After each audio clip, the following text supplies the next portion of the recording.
لكي يقوم مجتمع مدني حقيقي هناك عدد من المحددات أو من الشروط.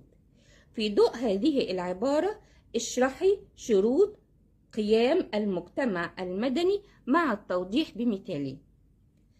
شروط قيام المجتمع المدني: التطوع الاختياري، العمل الفردي الحر، التنظيم، وجود هيئات حكومية رقابية على المجتمع المدني.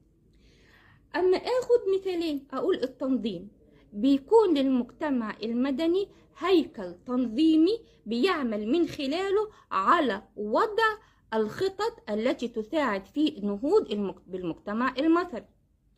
أما نيجي نقول وجود هيئات رقابية أو وجود هيئات حكومية، لابد من وجود هيئات حكومية تعمل على الإشراف على المجتمع المدني لكي لا ينحرف عن